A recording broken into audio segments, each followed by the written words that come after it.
Hello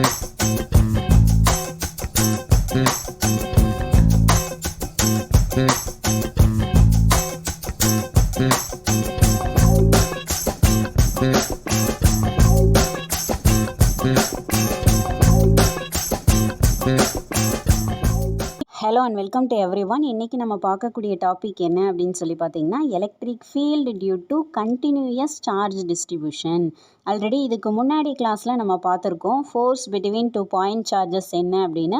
அதுக்கான equation F vector equal to K Q1 Q2 divided by R squared into R cap அப்படின்னு சொல்லி பார்த்தோம். Suppose more than 2 charges present ஆகிருக்கு, number of charges present ஆகிருக்கு அப்படின்னா நமக்கு டோட்டல் ஃபோர்ஸ் ஃபைண்ட் அவுட் பண்ணுறதுக்கு superposition principle use பண்ணணும். So அதே மாதிரி electric field due to point சார்ஜஸ்க்கான ஈக்குவேஷன் என்ன, E vector equal to KQ by R squared into R cap. இங்கேயும் நமக்கு நம்பர் ஆஃப் சார்ஜஸ் ப்ரெசென்ட் ஆகிருக்கு அப்படின்னா ஸோ அதுக்கு total electric field find out பண்ணுறதுக்கு இங்கேயும் நம்ம சூப்பர் பொசிஷன் பிரின்சிபல் யூஸ் பண்ணி டோட்டல் எலக்ட்ரிக் ஃபீல்டு என்னன்னு ஃபைண்ட் அவுட் பண்ணணும். ஆக்சுவலாக இது ரெண்டு கேஸ்லேயுமே எடுத்துட்டோம் அப்படின்னு பார்த்தோன்னா நம்ம யூஸ் பண்ணுறது ஒன்லி ஃபார் பாயிண்ட் சார்ஜஸ். இந்த ரெண்டு ஈக்குவேஷனுமே நமக்கு applicable only for point charges அப்படின்னு சொல்லி சொன்னோம். ஸோ அப்போ what is mean by point charge? So அப்போ பாயிண்ட் சார்ஜ்னால் ஃபஸ்ட்டு நமக்கு என்ன அப்படிங்கிறது தெரியணும். ஸோ அப்போ பாயிண்ட் சார்ஜ் அப்படின்னு என்னென்னா, இப்போ ஒரு சார்ஜடு ஸ்பியர் இமேஜின் பண்ணிக்கிறோம், ஒரு சார்ஜடு ஸ்பியர் இருக்கிறதா. ஸோ அந்த ஸ்பியரோட சார்ஜ் என்ன Q அப்படின்ட்டு அதோட ரேடியஸ் என்னென்னு எடுத்துக்கிறோன்னா R அப்படின்னு எடுத்துக்கிறோம். ஸோ அப்போ இந்த சார்ஜடு ஸ்பியர்லேருந்து R டிஸ்டன்ஸில் நம்ம எலக்ட்ரிக் ஃபீல்டு என்ன அப்படின்னு சொல்லிட்டு ஃபைண்ட் அவுட் பண்ணணும். ஸோ அப்போ இந்த இடத்துல எடுத்துட்டோன்னா கம்பேர் டு டிஸ்டன்ஸ், அதாவது இந்த டிஸ்டன்ஸை கம்பேர் பண்ணும்போது இந்த சார்ஜடு ஸ்பியரோட ரேடியஸ் அப்படிங்கிறது that is very small.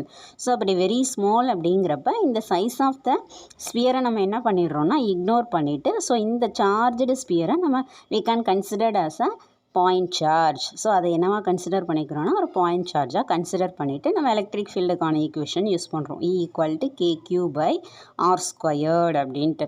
So அப்போ பாயிண்ட் சார்ஜ் அப்படிங்கிறது என்ன அப்படின்னு சொல்லி பார்த்தோன்னா, when linear size of charged body is much smaller than the distance under consideration, the size may be ignored. அப்போ என்னது, அதோட சைஸோட டிஸ்டன்ஸை கம்பேர் பண்ணும்போது சைஸ் வந்து வெரி ஸ்மாலாக இருந்ததுன்னா அதோட சைஸை நம்ம என்ன பண்ணிடுறோம், இக்னோர் பண்ணிவிட்டு அந்த சார்ஜ்டு ஆப்ஜெக்டை and the charged body is called point charge. So அந்த சார்ஜ்டு பாடியை என்னவா கன்சிடர் பண்ணிக்கிறோன்னா பாயிண்ட் சார்ஜாக கன்சிடர் பண்ணி தான் ஸோ இந்த மாதிரி ஈக்குவேஷன்ஸ் எல்லாமே நம்ம யூஸ் பண்ணுறோம். ஸோ இது எல்லாமே பார்த்தோன்னா டிஸ்க்ரீட் சார்ஜஸ்க்கு நம்ம சொல்கிறோம். சப்போஸ் நமக்கு இப்போ ஒரு சார்ஜடு ஸ்பியர் இருக்குது அப்படின்னு எடுத்துக்கிறோம், ஒரு சார்ஜடு ஸ்பியர் அல்லது ஒரு சார்ஜடு ஒயர் இருக்கிறதா எடுத்துட்டோம் அப்படின்னா ஸோ அப்போ அங்கே எப்படி நமக்கு சார்ஜஸ் வந்து ப்ரெசென்ட் ஆகிருக்கும் அப்படின்னு சொல்லி பார்த்திங்கன்னா, ஒரு சார்ஜடு ஸ்பியர் எடுத்துக்கிறோம் அல்லது ஒரு சார்ஜடு ஒயர் எடுத்துக்கிறோம். ஸோ அப்போ இந்த சார்ஜடு ஸ்பியர்லேயும் சரி இந்த சார்ஜடு ஒயர்லேயும் சரி அதாவது சார்ஜ் அப்படிங்கிறது மில்லியன்ஸ் ஆஃப் சார்ஜஸ் வந்து கன்சிஸ்ட் ஆகிருக்கும். ஸோ அப்போ இந்த இடத்துல நமக்கு இண்டிவிஜுவல் சார்ஜாக நம்ம ஃபைண்ட் அவுட் பண்ண முடியுமா அப்படின்னா it is very difficult one. So very difficult to look at individual charges so in these charged bodies. So அப்போ இதில் என்ன அஷ்யூம் பண்ணிக்கிறோன்னா, assume that charge distributed continuously on the charged bodies. So அப்போ இந்த charged பாடிஸில் charge வந்து கண்டினியூஸாக distribute ஆகிருக்கிறதா நம்ம assume பண்ணிக்கிறோம். ஸோ அப்போ இங்கே டிஸ்க்ரீட் சார்ஜ் வந்து நம்ம கன்சிடர் பண்ணுறது கிடையாது. ஸோ என்ன கன்சிடர் பண்ணால் கண்டினியூஸ் சார்ஜ் வந்து டிஸ்ட்ரிபியூட் ஆகிருக்கிறதா ஃபைண்ட் அவுட் பண்ணுறோம். அப்போ இங்கே நமக்கு டிஸ்க்ரீட் நேச்சர் ஆஃப் சார்ஜ் வந்து இஸ் நாட் கன்சிடர்ட். ஸோ இங்கே நம்ம கன்சிடர் பண்ணுறது இல்லை. ஸோ அப்போ அந்த சார்ஜ்டு பாடியில் சார்ஜ் வந்து அதாவது மில்லியன்ஸ் ஆஃப் சார்ஜஸ் ப்ரெசென்ட் ஆகிருக்கும். இண்டிவிஜுவல் சார்ஜஸை நம்மளால் ஃபைண்ட் அவுட் பண்ணுறது அப்படிங்கிறது வெரி டிஃபிகல்ட்டான ஒன்று. ஸோ அப்போ சார்ஜ் அப்படிங்கிறது கண்டினியூஸாக அந்த சார்ஜ்டு ஸ்பியரில் டிஸ்ட்ரிபியூட் ஆகிருக்கிறதா எடுத்துக்கிறோம். ஸோ அப்போ அதுக்கு எப்படி நம்ம எலக்ட்ரிக் ஃபீல்டு ஃபைண்ட் அவுட் பண்ணுறது அப்படின்னு சொல்லி பார்த்தோன்னா ஸோ அதுக்கு தான் நம்ம கால்குலஸ் மெத்தட் யூஸ் பண்ணி எலக்ட்ரிக் ஃபீல்டு ஃபைண்ட் அவுட் பண்ணுறோம். ஸோ அது எப்படி அப்படின்னு சொல்லி பார்க்கலாம். ஸோ அப்போ கால்குலஸ் மெத்தடை நம்ம யூஸ் பண்ணுறோம். ஸோ அப்போ கன்சிடர் ஒரு இர்ரெகுலர் சேஃப்டு சார்ஜ்டு ஆப்ஜெக்டை கன்சிடர் பண்ணிக்கிறோம். So irregular shape charged object,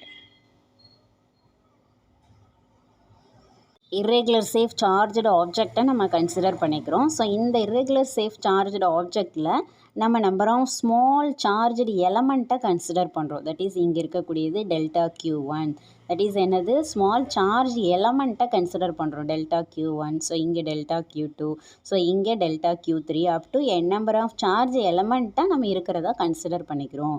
so அப்போ இந்த இர்ரெகுலர் சேஃப் சார்ஜ்டு ஆப்ஜெக்ட்டுக்கு வெளியில் ஒரு பாயிண்ட் எடுத்துக்கிறோம், that point P. So due to this charge எலமெண்ட்னால இந்த பாயிண்டில் டோட்டல் எலக்ட்ரிக் ஃபீல்டு என்னென்னு ஃபைண்ட் அவுட் பண்ணணும். ஸோ அப்போ டெல்டா Q1ங்கிற சார்ஜ் எலமெண்ட் Pங்கிற பாயிண்ட்லேருந்து இருக்கக்கூடிய டிஸ்டன்ஸ் என்னென்னு எடுத்துக்கிறோம், R1P. அதே மாதிரி டெல்டா Q2 இருக்கக்கூடிய டிஸ்டன்ஸ் R2P.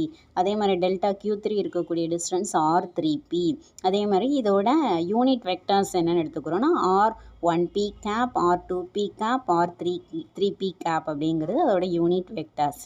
ஸோ அப்போ இந்த டியூ டு டெல்டா Q1ங்கிற சார்ஜ் எலமெண்ட்னால Pங்கிற பாயிண்டில் எலக்ட்ரிக் ஃபீல்டு எப்படி இருக்குன்னு பார்த்தீங்கன்னா, ஸோ இது டெல்டா E1 வெக்டார். அதே மாதிரி டியூ டு டெல்டா Q2னால டெல்டா E2 வெக்டார்.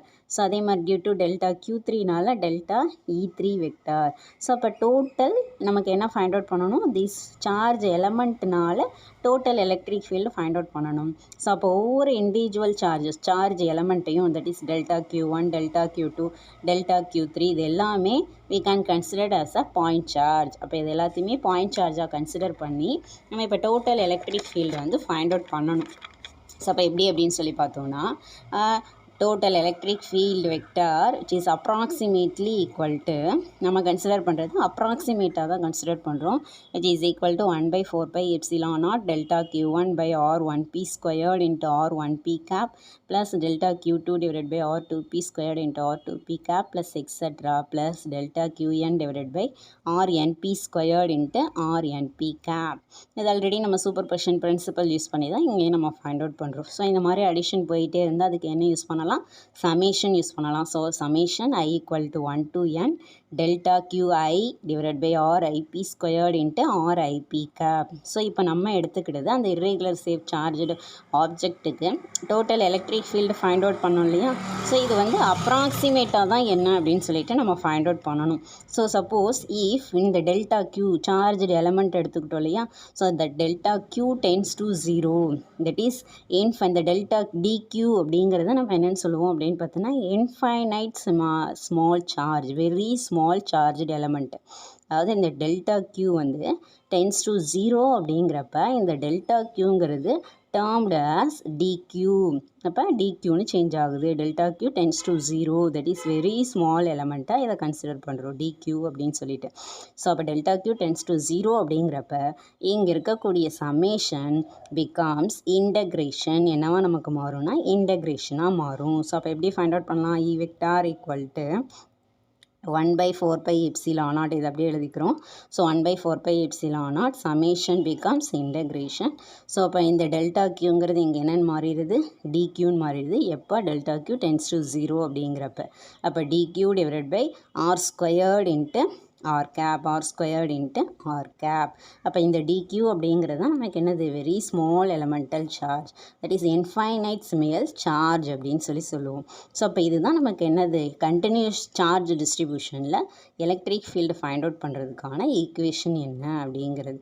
ஸோ அப்போ இங்கேயும் நமக்கு ஃபோர்ஸ் ஃபைண்ட் அவுட் பண்ணுறதுக்கு, அதாவது இந்த எலக்ட்ரிக் ஃபீல்டு ஃபைண்ட் அவுட் பண்ணுறது வந்து வெரி டிஃபிகல்ட்டாக இருந்தாலும் இங்கே நமக்கு ஃபோர்ஸ் ஃபைண்ட் அவுட் பண்ணுறதுக்கு ஈக்குவேஷன் ஆல்ரெடி பார்த்தோம் இல்லையா, அதே ஈக்குவேஷன் தான் இங்கே நம்ம யூஸ் பண்ணுறோம். ஸோ அது என்ன அப்படின்னு சொல்லி பாருங்கள், F vector equal to QE vector.